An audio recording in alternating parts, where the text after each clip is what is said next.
Une maison d'enfants juifs arrêtée par Barbie, et puis donc 44 enfants, une colonie située dans l'Ain.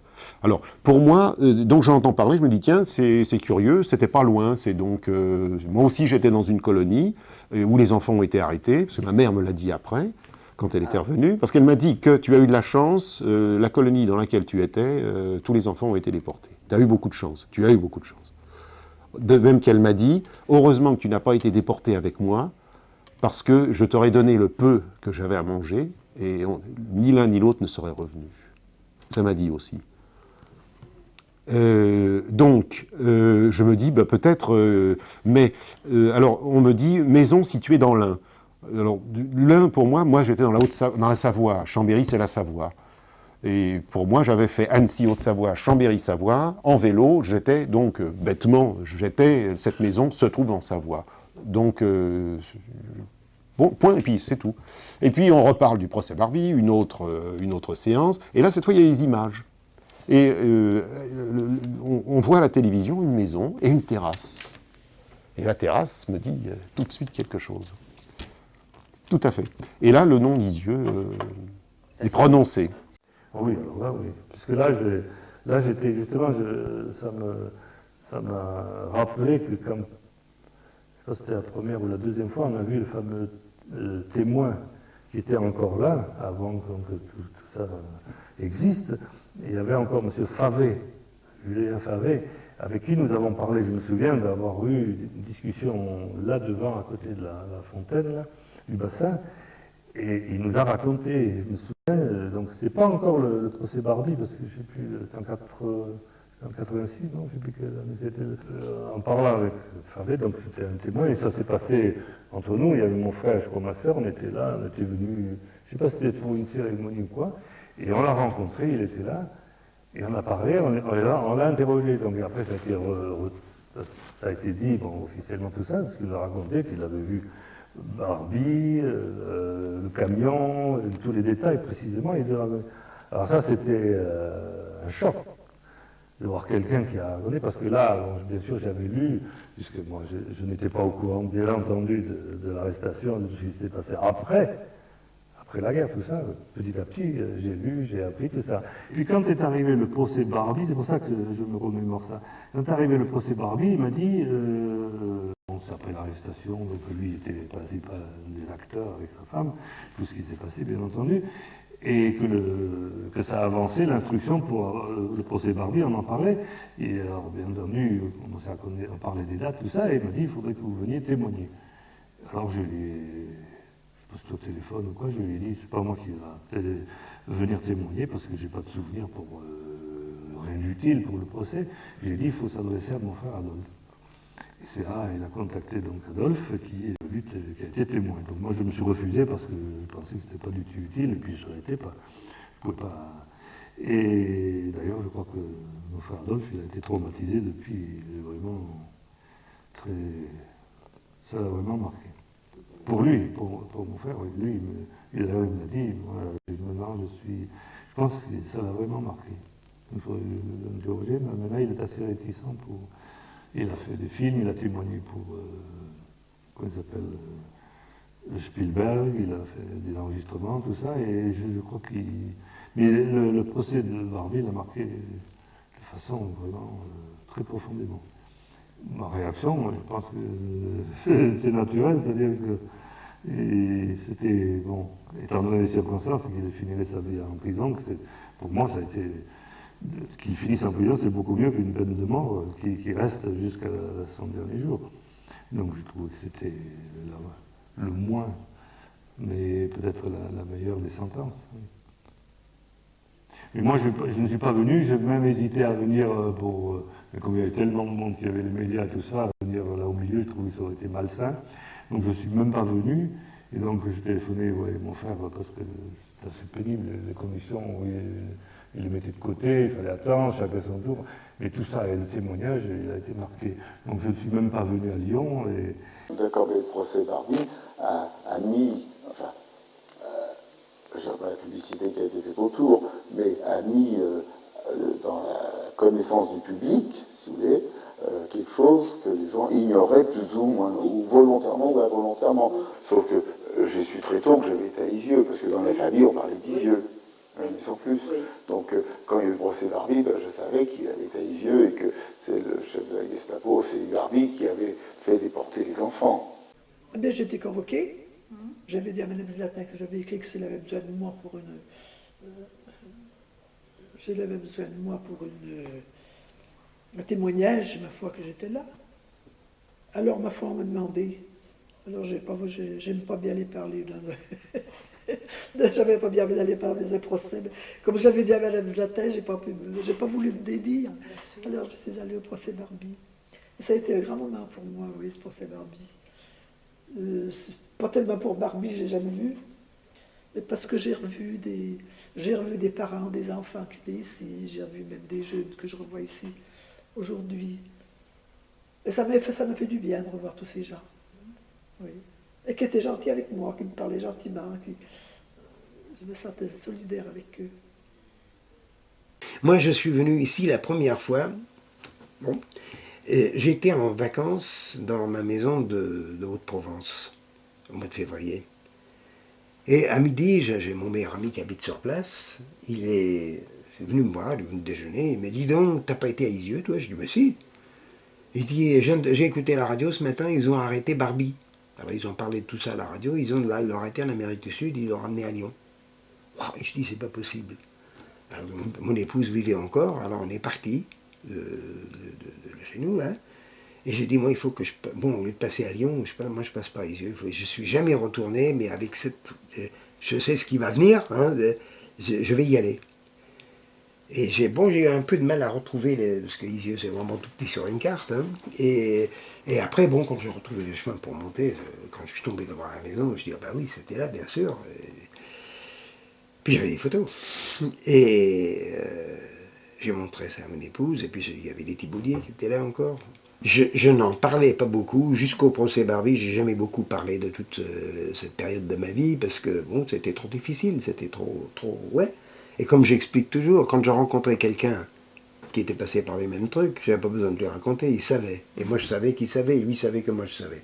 Pour moi, personnellement, mais ça c'est très très personnel, hein, le procès Barbie, le fait que Carsfeld m'a cité comme témoin, et que Pierre Truche m'a squeezé, là, ça agit sur moi comme une thérapie.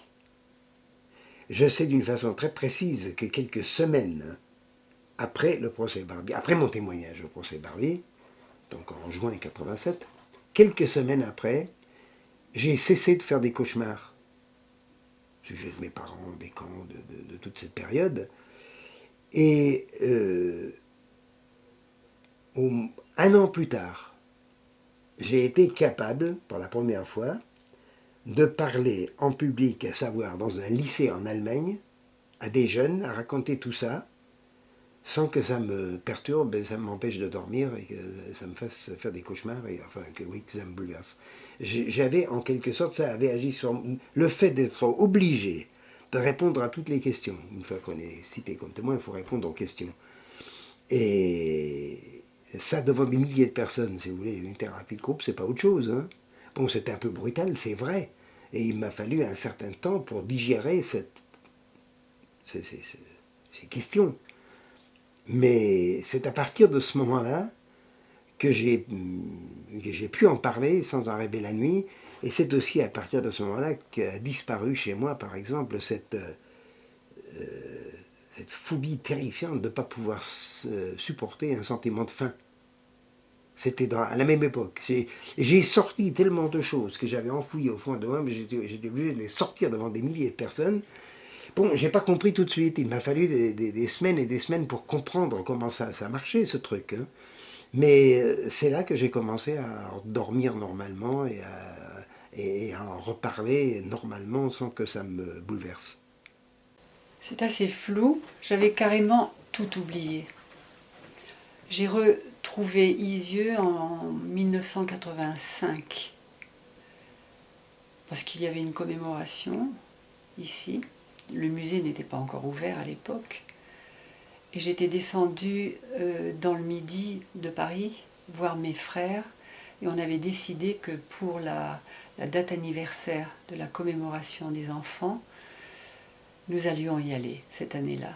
Et on avait décidé parce que c'était une date assez importante et beaucoup d'associations de Lyon étaient venues. Et nous sommes venus, mes 3 frères, Claude Reiss, qui est un ancien enfant d'Isieux, qui était un grand par rapport à moi, et nous sommes tous venus ici ce jour-là. Mais moi j'avais tout oublié, je ne me souvenais plus. J'avais su bien sûr ce qui s'était passé le 6 avril 1944, mais on l'a su très longtemps après, parce que ce souvenir de guerre, on avait enfoui très loin dans notre tête, ce qui fait qu'après la guerre, chacun a retrouvé ses marques, essayé de retrouver sa famille, ceux qui ont été déportés, et Isieux faisait partie d'un souvenir lointain, donc on n'y pensait plus. Et en 85, mes 2 frères étaient déjà venus entre-temps revoir la maison, m'en avaient parlé, mais moi je n'avais plus rien vu, je n'avais plus rien en mémoire, et je n'y étais pas venue encore. Et je suis revenue en 85, donc ce jour-là, nous étions 4 anciens d'Isieux ensemble. Et en arrivant ici devant la fontaine, ça a été le choc. J'avais tout occulté et d'un seul coup, tout a ressurgi dans ma tête, dans la mémoire. Quand j'ai vu la terrasse, la maison, d'un seul coup, j'ai dit effectivement, j'y étais. Et tout est revenu comme ça. J'ai eu un choc, je ne pouvais plus parler. Ce jour-là, il y avait la presse qui était venue, parce qu'il y avait, je ne sais plus à quel... enfin, il y avait déjà eu une fois une commémoration, et c'était un renouvellement en 85. Et je ne savais pas j'avais pas vu tout ce... Et d'un seul coup, je vois tout ce monde, et les gens essayaient de nous... Et ils ont compris que nous étions des anciens d'Isieux. Les journalistes ont voulu s'approcher de nous. Il y a un journaliste qui a voulu me parler, je dis je ne pouvais plus parler. D'un seul coup, le choc, l'émotion était tellement forte que tout ce que j'avais voulu oublier a ressurgi en voyant la terrasse, en arrivant devant la maison. Et d'un seul coup, ça a été un bouleversement total. Je pleurais, je n'arrivais plus à parler. Et mes autres frères, c'était pareil, ils ne pouvaient plus parler. Non, il y en a un qui a pu parler à une... Il y avait surtout des télévisions étrangères. Il y avait CNN, il y avait la BBC, il y avait la télévision de France 3 de Lyon, mais beaucoup de journalistes étrangers, il y avait une population dans les médias, et tout le monde voulait nous parler, tout le monde voulait nous interroger. J'étais incapable de dire 2 mots. Après, ça m'est revenu, j'ai pu parler un peu, mais le choc a été terrible. Et tout ce que j'ai retenu, évidemment, c'est ce lieu magique, cet endroit qui est tellement beau, la maison qui sortait de là, la terrasse, en fait, tout a ressurgi dans la mémoire et ça a été terrible. Cette journée a été bouleversante, si bien que j'ai essayé après de revenir un petit peu sur ce passé, parce que je n'étais pas encore revenue. Et il s'est produit que ce jour-là, ça a été ça, la rencontre avec des gens. Pour nous, ça a été quelque chose de très fort. Et j'y suis revenue pour une autre commémoration, et là j'ai rencontré Madame Zlatin, qui était là. Il y avait Monsieur Wilser, qui a été le préfet de Belay, qui a donné la maison à Madame Zlatin, toute l'histoire arrivé au grand jour. On a commencé à en parler beaucoup, j'ai parlé avec Madame Zlatin. Ça a été une émotion terrible parce que pour nous c'était cette femme qui nous avait sauvés, qui nous avait protégés de cette atmosphère de guerre où tous les enfants étaient menacés, et là on a été quand même pendant cette période protégés dans un endroit serein. On ne savait même plus. Vous parlez d'Isieux, vous dire ce que ça représente. Il a fallu en plusieurs étapes que les choses se reviennent en mémoire. Du jour au lendemain, il y a eu ce choc. Ensuite, il y a eu un retour, donc les choses se sont remises en place. Chronologiquement, les choses sont revenues. De mon séjour, je n'en ai pas retenu beaucoup. Il y a eu ce choc, il y a eu la mémoire d'y avoir été, d'y être venu, d'y avoir séjourné. Et donc,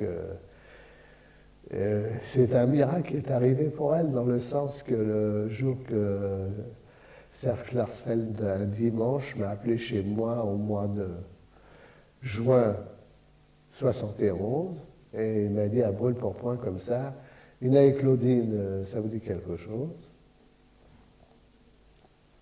Je dis oui, c'est mes sœurs. Alors il dit, écoutez, je ne sais pas si vous êtes au courant, mais on peut rouvrir le dossier Barbie qui a été clos parce qu'il a été condamné à mort par contumace 2 fois. Et là, si on l'ouvre, c'est pour crime contre l'humanité et c'est indescriptible.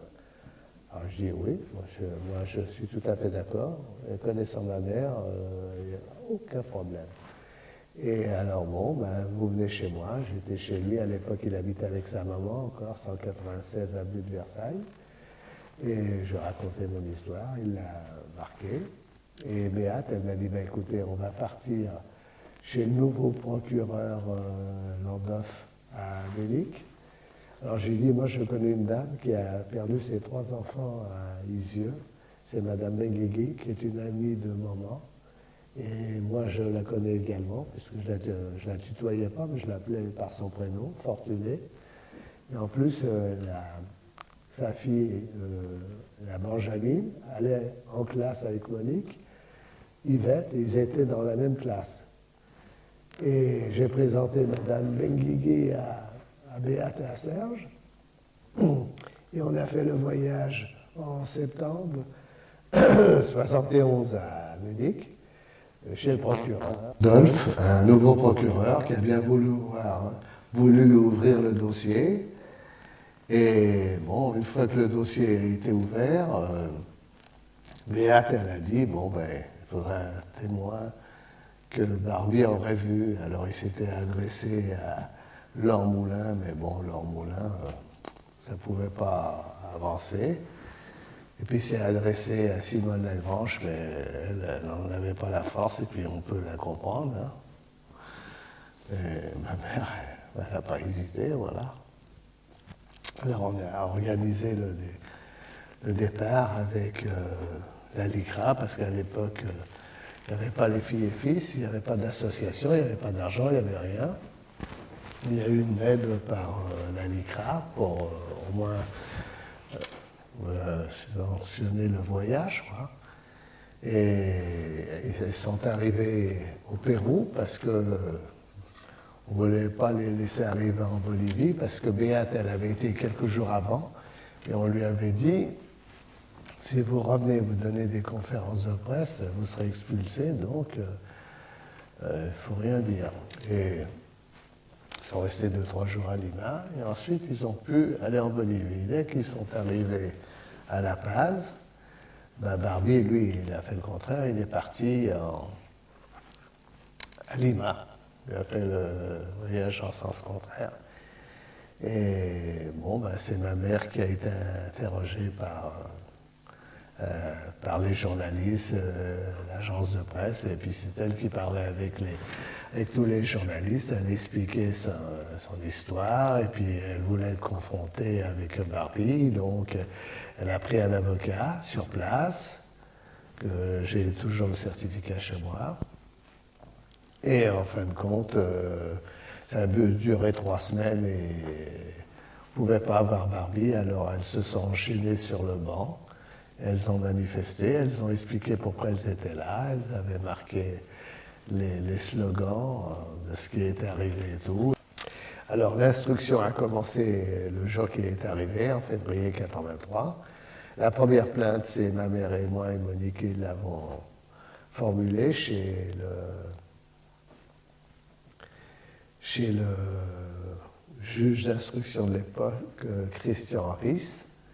D'ailleurs, on avait rencontré Simone Lagrange ce jour-là, et puis bon, l'instruction a duré, parce qu'il en a tellement fait que ça a duré quelques années.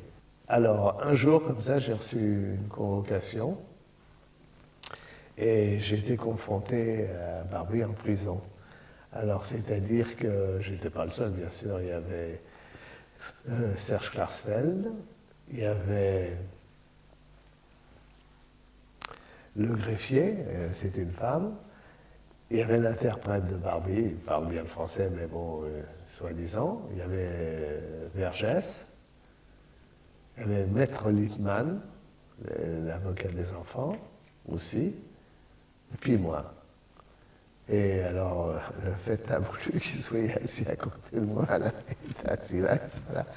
Il n'arrêtait pas de me jauger, il devait dire ce qui m'ennuie 40 ans après, ou je sais pas quoi. C'est moi qui étais à côté de lui. Lui il était là. Et il était venu avec une petite mousse pour mettre sur son derrière parce que il était malade, il avait le cancer déjà. Et alors, ce qu'on lui a présenté, je suis pas venu pour une confrontation personnelle. Hein. Nous sommes venus pour... Ah oui, et le plus important, j'allais l'oublier, parmi tous les gens qui étaient là, ce que j'ai oublié de vous dire, c'est qu'il y avait la directrice du CDJC et qui avait l'original du télégramme de l'enlèvement des Kinder. Voilà. Et elle est venue avec l'original. Et naturellement, quand on retourne l'original, c'était fait sur des cartes. Des cartes. Et alors on l'a passé à Klarsfeld et il a dit oh, pour moi c'est un original, bien sûr. On l'a passé à Lippmann et il a dit pour moi c'est un original. Et puis c'est vrai, hein. Ils ont des connaissances et ainsi de suite comme ça. Et moi je lui dis écoutez, moi je sais pas, mais apparemment oui, je pense que oui. Mais je ne suis pas engagé ni dans un but ni dans l'autre puisque. Et Barbie est dans c'est un faux, et puis Vergès aussi, voilà. Voilà le but de la confrontation. Enfin, ça fait quand même un drôle d'effet. 40 ans de distance, ça change. C'est comme moi qui a 12 ans, il me voit, j'ai 52 ans, enfin 51. C'était un petit bonhomme, bon, il n'a pas grandi pour longtemps, bien sûr, qui gesticulait et tout. Et puis c'est le regard un peu le regard. Ouais, le regard un peu. Mais c'était, quand ça s'est passé rue Pierre-Loti, je n'étais pas son interlocuteur. Hein. C'est pas avec moi qui parlait, c'est qu'avec mon père et personne d'autre. Mais je l'ai vu quand même. Je n'arrêtais pas de le voir. Mais j'évitais même de le voir. Enfin, j'évitais, non. D'écouter ce qu'il disait. Préférait plutôt. Mais la vérité, pas grand-chose. Hein. C'est-à-dire. J'ai été content que la justice rende justice à ma mère, mais on ne peut pas dire que... Hein. Non, c'est vrai que Pierre Truche s'est approché de ma mère, il l'a attrapé, il l'a serré la main, et il dit « J'espère que vous êtes contente ». Moi, personnellement, ça m'a un peu choqué. Pas de sa part. Mais pour ma mère, comment elle peut être satisfaite? Elle était satisfaite dans le sens qu'elle a tout fait pour ses enfants. Elle a été jusqu'en Bolivie, jusqu'à l'autre bout du monde, hein, pour une femme qui est née dans les Carpates. Hein. Et oui, je crois qu'elle est... Non, ma mère, elle était plus satisfaite que moi, en fait, oui. Elle sentait qu'on l'avait écoutée, qu'on l'avait rendu justice, mais d'un autre côté, il y avait quelque chose qui s'est déglingué le lendemain du procès. Elle s'est dit, ben, j'ai fait le maximum. Je vois plus ce que j'ai à faire maintenant ici. Mes enfants sont grands, j'ai plus à les élever, c'est vrai. Hein? On les a protégés tant qu'on était petits. Elle voulait disparaître. Et elle a tout fait pour. S'est laissée aller de façon à disparaître. Et 11 mois après, elle a disparu. Pas dire qu'elle s'est sentie gênée ou vexée que ses enfants ont disparu et qu'elle a survécu à 40 ans après eux. Mais il y a quelque chose comme ça. Moi, j'ai toujours pensé comme ça. Je sais pas, moi, si je pense bien ou mal, mais je connaissais bien ma mère. Et il y a beaucoup de gens, même que vous avez dû interviewer, qui ont dû vous dire qu'ils ont pris conscience quand ils étaient adultes, quand ils